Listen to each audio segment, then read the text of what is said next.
Kali ini kita akan belajar mengenai sistem persamaan linear atau sering juga disebut dengan sistem linear. Nah, seperti yang sudah pernah dijelaskan sebelumnya, kalau kalian perhatikan bentuk ini merupakan contoh dari sistem persamaan linear.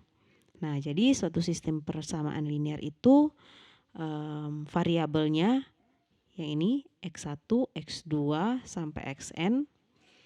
Nah, kemudian solusinya adalah ini. S1, S2 sampai Sn, di mana X1 sama dengan S1, X2 sama dengan S2, dan seterusnya Xn sama dengan Sn. Nah, jadi seperti yang sudah saya jelaskan sebelumnya, dia yang berbentuk seperti ini ya. Kalau misalnya dia berbentuk 1 per X, dia bukan persamaan linear karena pangkatnya di situ sudah merupakan negatif 1. Nah, berbicara mengenai persamaan linear, tentu ada yang namanya solusi. Nah, akan tetapi tidak semua sistem persamaan linear itu memiliki solusi. Nah, contohnya kalau kalian perhatikan adalah sistem persamaan linear berikut ini.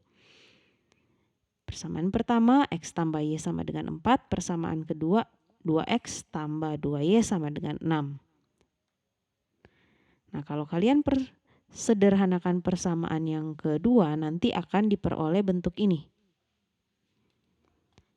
Nah, kedua persamaan ini saling bertolak belakang. Kalau kalian cari menggunakan teknik eliminasi, substitusi, grafik, itu tidak akan memperoleh solusi.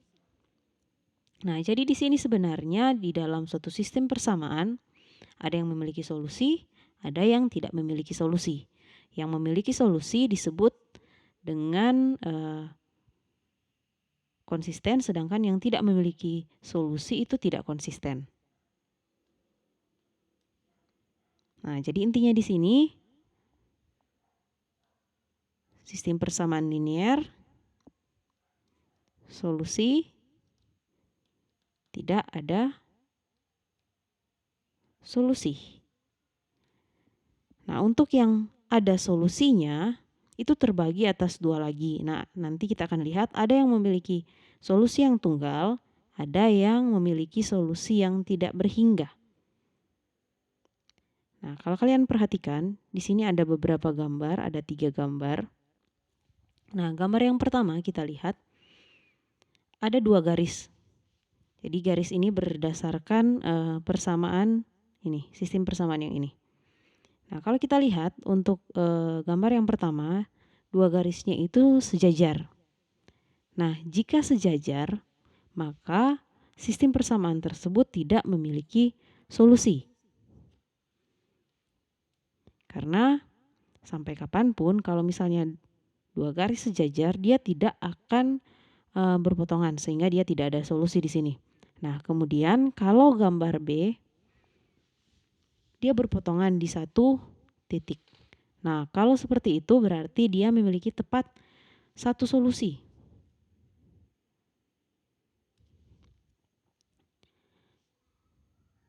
Nah, bagaimana dengan gambar yang ketiga? Gambar yang ketiga, di sini ada garis yang pertama sama garis yang kedua. Garis yang pertama dan garis yang kedua itu berimpitan. Nah, berarti di sini jumlah titik potongnya itu tak berhingga, yang mengakibatkan solusinya juga otomatis tak berhingga. Jadi ingat, suatu sistem persamaan linear ada yang memiliki solusi, ada yang tidak memiliki solusi. Yang solusi dia ada 2, yang tak berhingga, tak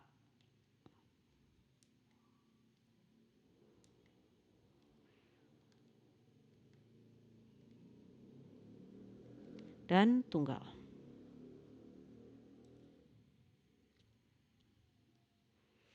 Nah, jadi kita dapat simpulkan di sini bahwa suatu sistem persamaan linear dapat tidak memiliki solusi, memiliki tepat satu solusi, atau memiliki tak terhingga banyaknya solusi. Nah, sekarang kita masuk ke dalam bentuk umum dari suatu sistem persamaan linear. Nah, jadi di sini jika suatu sistem sebarang dari M persamaan linear dengan N faktor yang tidak diketahui, kita dapat tuliskan sebagai berikut. Faktor yang tidak diketahui sini bisa juga disebut dengan apa? Dengan variabel. Nah, variabelnya di sini adalah X1, X2 sampai dengan Xn. Sedangkan A dan B dengan subscript yang masing-masing itu merupakan konstanta. Nah, apa maksudnya di sini? A11, A12, A1N. Nah, maksudnya di sini adalah dia menunjukkan kalau dia A12 berarti dia terletak pada persamaan pertama, kemudian dikalikan dengan variabel X2. Ini dia. Kalau misalnya A23 berarti dia terletak pada persamaan yang kedua dan dikalikan dengan variabel X3. Jadi, atau contoh lain, A57. Nah, berarti dia terletak pada persamaan yang kelima, kemudian dikalikan dengan variabel apa? Variabel X7.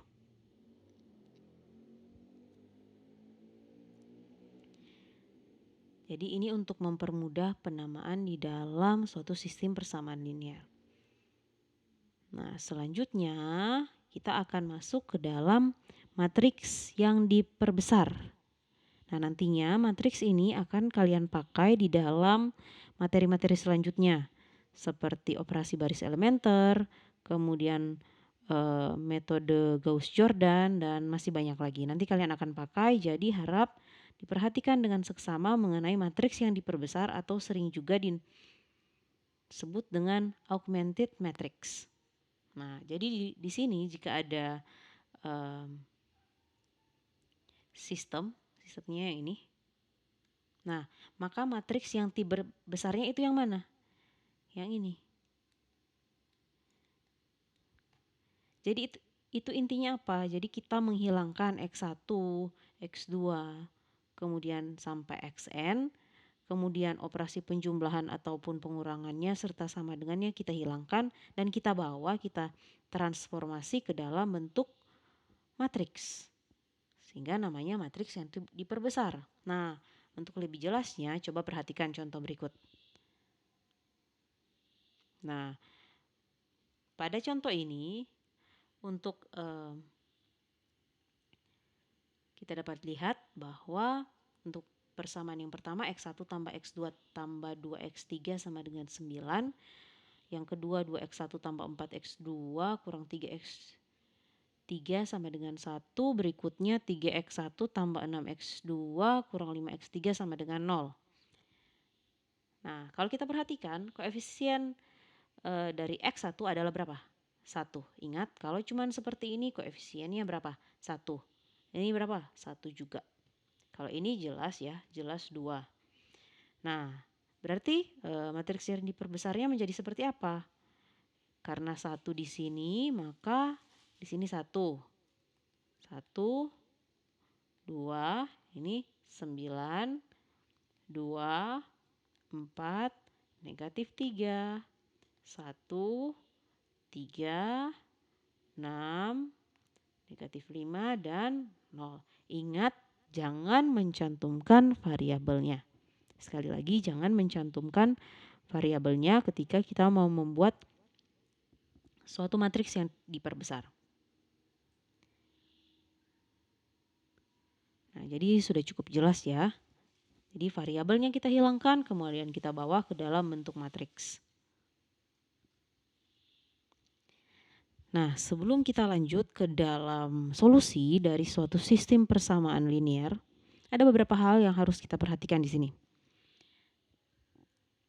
Nah, jadi sistem baru biasanya diperoleh melalui beberapa langkah dengan cara menerapkan 3 jenis tipe operasi berikut untuk mengeliminasi faktor-faktor yang tidak diketahui secara sistematis.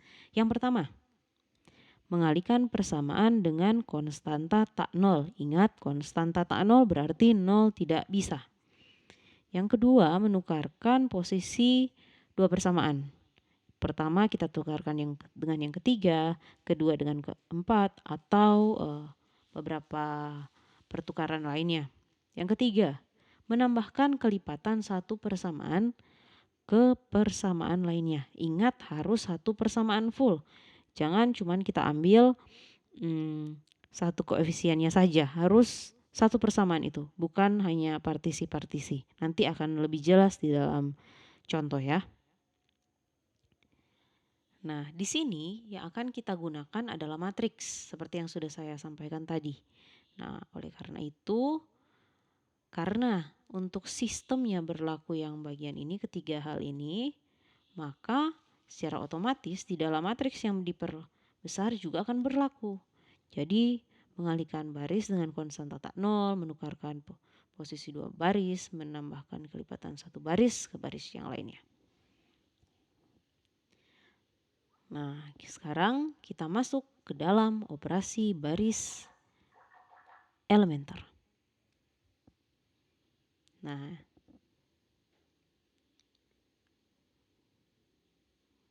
nanti untuk prosedur yang lebih jelas akan dibahas di bagian selanjutnya ya. Nah, jadi ini ada suatu sistem persamaan. X tambah Y tambah 2Z sama dengan 9. 2X tambah 4Y kurang 3Z sama dengan 1. 3X tambah 6Y kurang 5Z sama dengan 0. Pertama yang harus kita lakukan adalah kita bawa ke dalam bentuk matriks yang diperbesar.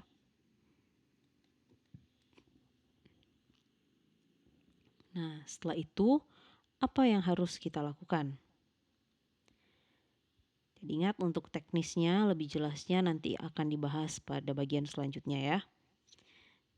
Nah, di sini yang harus kita lakukan yang pertama adalah kita tambahkan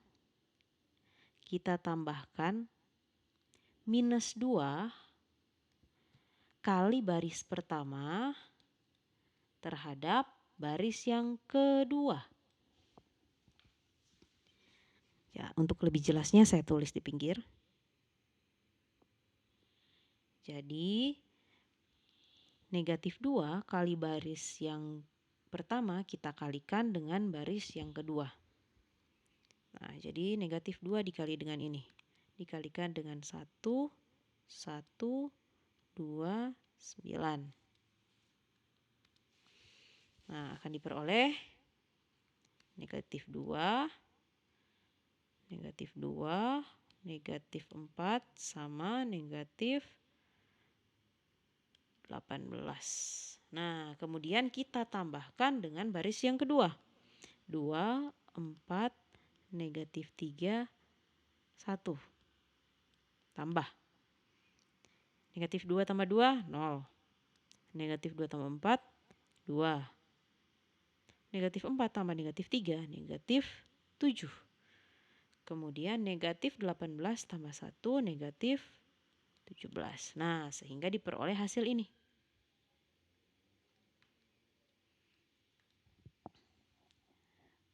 Nah, selanjutnya adalah kita menambahkan negatif 3 dikalikan dengan baris pertama. Jadi ini dikali dengan negatif 3. Kemudian ditambahkan dengan baris yang ketiga. Nah, kita lakukan ya.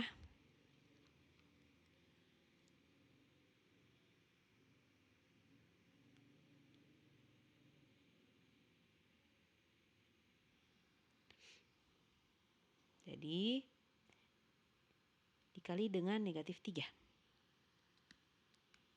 1, 1, 2, 9. Kali. Negatif 3 kali 1, negatif 3, negatif 3 kali 1, negatif 3, negatif 3 kali 2, negatif 6, negatif 3 kali 9, negatif 27. Nah, ditambah dengan baris yang ketiga. 3, 6, negatif 5, 0. 0, 3 ditambah ya. 0, 3, kemudian negatif 11 sama negatif 27. Nah, ini hasilnya. Nah, setelah itu apa yang akan kita lakukan? Selanjutnya yang kita lakukan adalah kita mengalihkan baris kedua dengan 1/2. Ini kita kalikan dengan 1/2. 2 kali 1/2 dapat 1. Negatif 7 kali 1/2 negatif 7/2. Negatif 17 dikalikan 1/2 negatif 17/2. Nah, selanjutnya apa yang akan kita lakukan?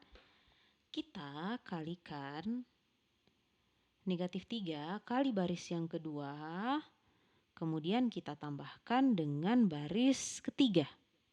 Jadi kita kalikan baris kedua dengan negatif 3, kemudian kita tambahkan dengan baris yang ketiga. Sudah mulai jelas ya, sekarang apa sebenarnya akan kita cari? Jadi negatif 3, 1, 7/2, negatif 17/2. Negatif 3, negatif 21/2, negatif 17, maaf.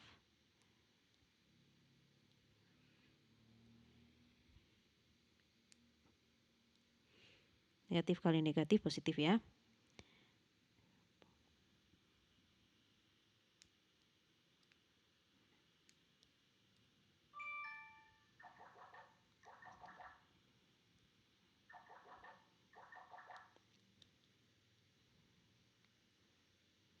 Nanti hasilnya ada 51/2. Oke. Nah, kemudian kita tambahkan dengan baris yang ketiga. 3, negatif 11, dan negatif 27. Nah, di sini disamakan penyebut ya. Disamakan penyebut nanti kita akan peroleh. Oke, saya samakan penyebut dulu, baru kita jumlahkan. Kalau di sini negatif 3 tambah 3, 0. Negatif 11 nanti akan berubah menjadi negatif 22/2. Kemudian negatif 7 akan berubah menjadi negatif 27 akan berubah menjadi negatif 54/2. Nah, sekarang kita tambahkan. Di sini akan kita peroleh negatif 1/2. Ini kita akan peroleh negatif 3/2. Saya harap kalian dapat melatih kembali ya untuk penjumlahan-penjumlahan seperti ini. Nah, sudah kita peroleh hasil ini. Nah, setelah itu kita kalikan baris ketiga dengan negatif 2. Nah, hasilnya ini. Nah, selanjutnya, nanti keduanya akan sama ya hasilnya. Entah dia dengan menggunakan bentuk yang seperti ini atau yang seperti ini. Keduanya akan sama saja sebenarnya nilainya. Kita akan memperoleh nilai yang sama.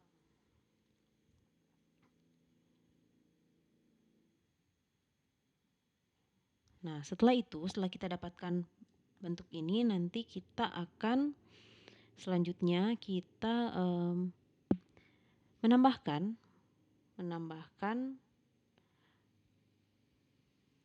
negatif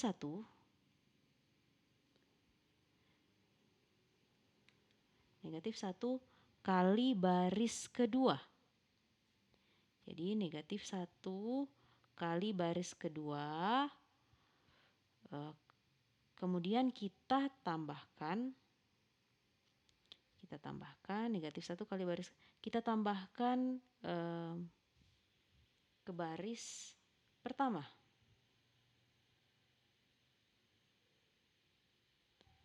Jadi kita kalikan, nah nanti akan kita kalikan, kita tambahkan negatif 1 kali baris kedua, negatif 1 kali yang ini, kemudian kita tambahkan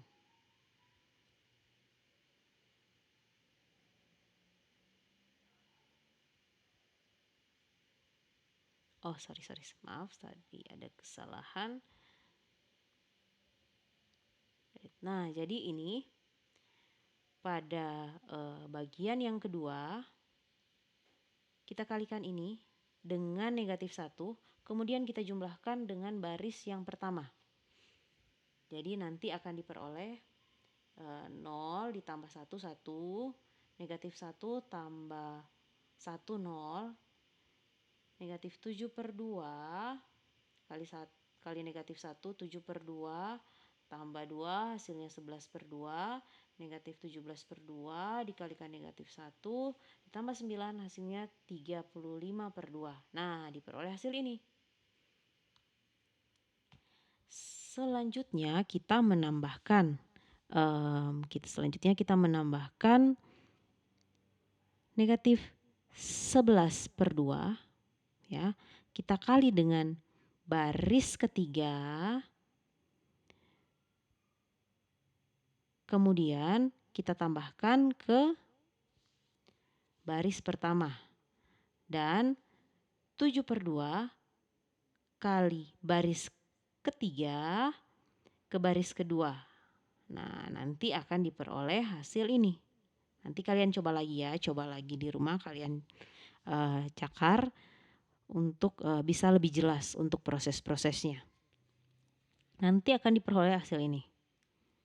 Nah, apa maksudnya ini? Nanti pada bagian selanjutnya kalian akan tahu, oh ini sebenarnya X sama dengan 1, Y sama dengan 2, dan Z sama dengan 3. Nah, sebenarnya di sini maksudnya adalah kita mau bawa ke dalam bentuk matriks identitas.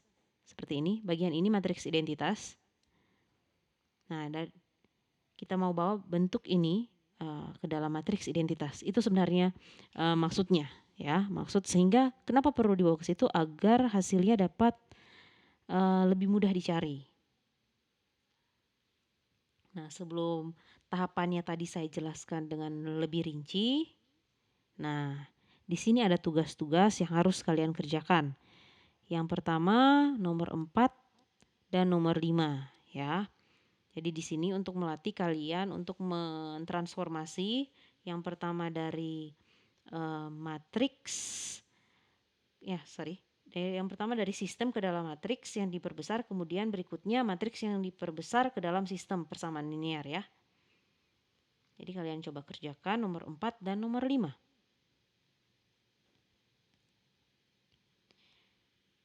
Nah, sekarang kita masuk ke dalam eliminasi Gauss. Jadi pada bagian ini akan dijelaskan, oh kenapa itu harus dipilih 1, kenapa itu harus dikalikan, kenapa itu harus dibawa menjadi matriks identitas. Nah, kalau kalian perhatikan, untuk bagian ini.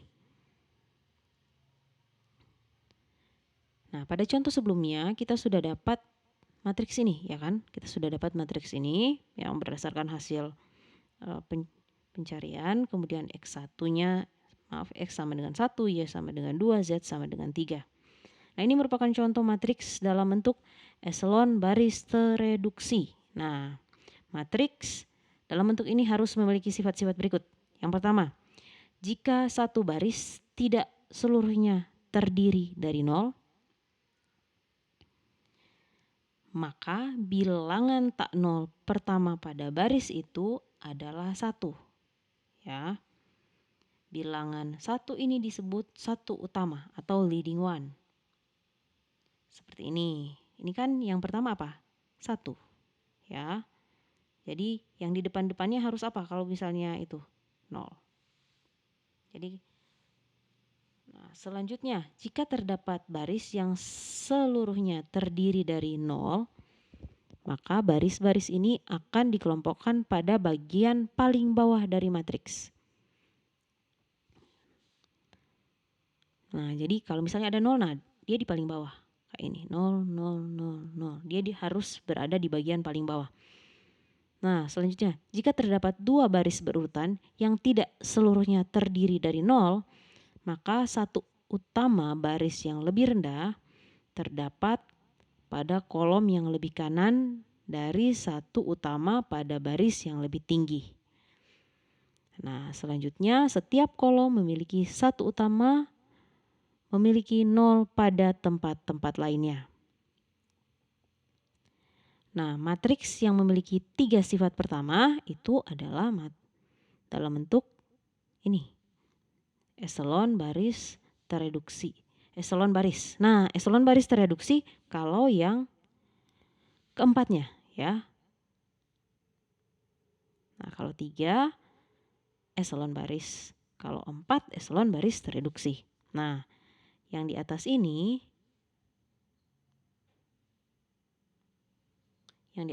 itu contoh dari eselon baris yang tereduksi. Nah, bagaimana dengan yang cuman eselon baris saja? Nah, ini ada beberapa contoh. Kalau bentuk ini kita perhatikan,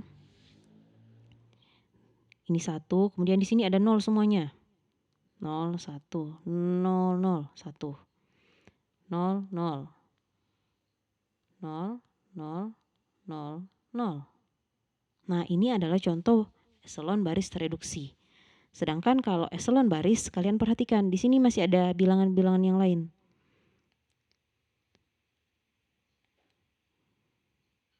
Di sini ada bilangan-bilangan yang lain. Berarti dia eselon baris saja. Kalau misalnya di bagian sini, 0, 0, 0, 0, 0. Sekali lagi, kali sini 0, 0, 0. Kemudian di sini 0 semuanya, 0, 0 semuanya.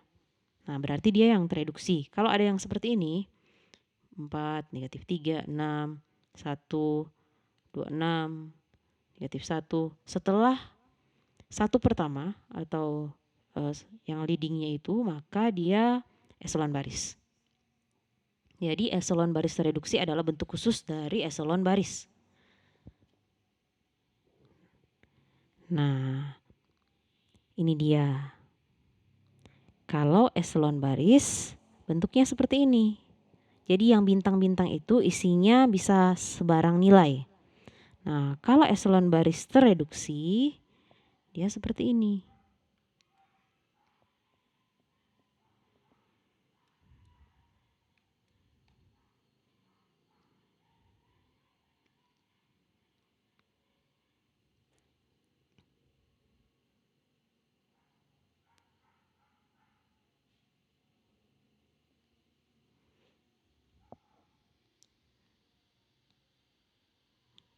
Jadi dibaca sekali lagi ya. Untuk contoh dari eselon baris dan eselon baris tereduksi. Nanti ini akan sangat membantu kalau kalian mau mencari hasil dari nanti kita akan belajar mengenai eliminasi Gauss-Jordan, metode eliminasi, dan lain sebagainya.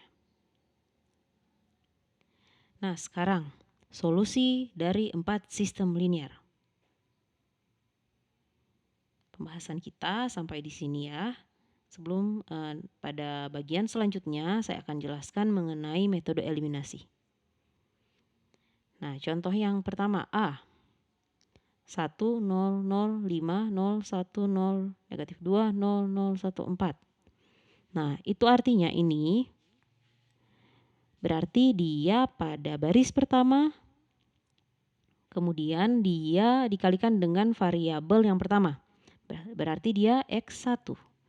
Ini 0 dikalikan dengan variabel kedua, ini dikalikan dengan variabel yang ketiga.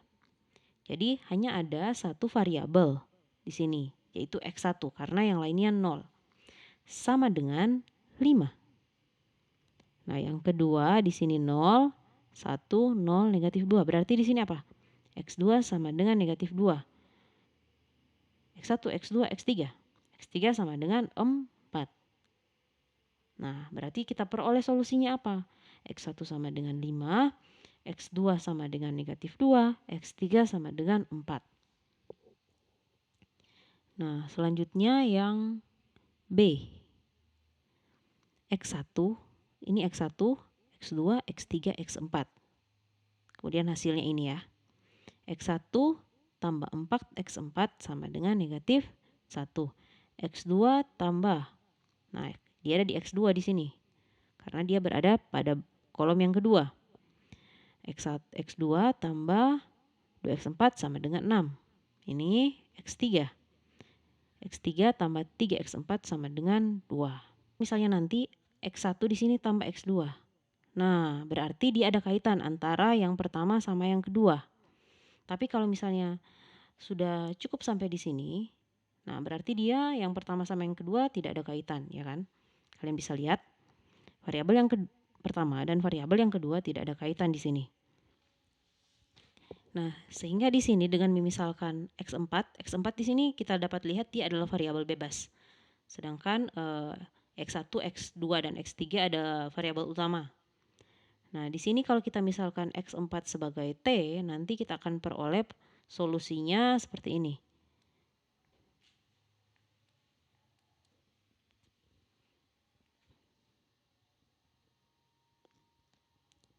Nah, sekarang bagaimana dengan kasus yang ketiga?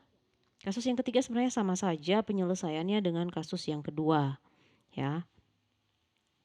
Nah, tapi di sini yang menjadi variabel bebasnya di sini ada 2. Ya, yaitu X2 sama X5. Nah, sehingga bentuk akhirnya akan seperti ini.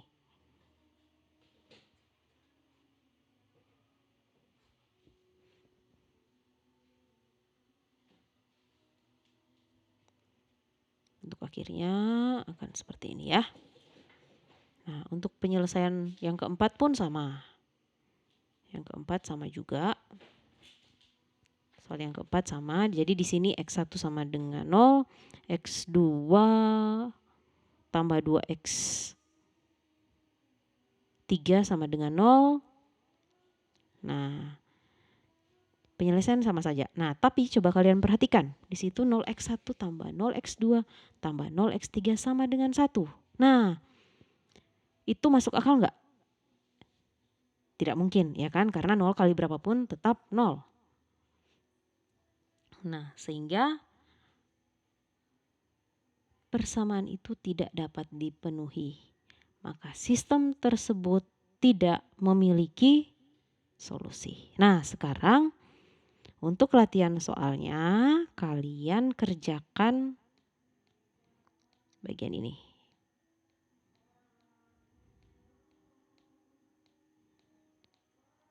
Nah, nomor 1,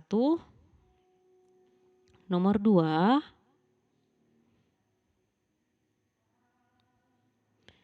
nomor 3,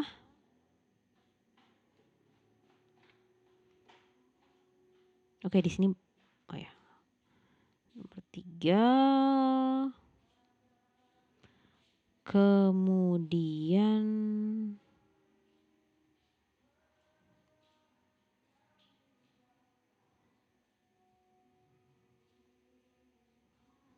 nomor 4. Oke, jadi kalian mengerjakan 1 sampai 4 ya. Oke, sampai di sini perjumpaan kita. Nanti kalau ada pertanyaan harap dapat menghubungi. Kemudian harap soalnya dikerjakan. Nanti soalnya dikumpul melalui Amelia. Nanti saya akan buat untuk linknya. Kemudian kalau misalnya ada masalah dengan Amelia, harap segera untuk menghubungi saya ya. Oke, terima kasih. Sampai jumpa.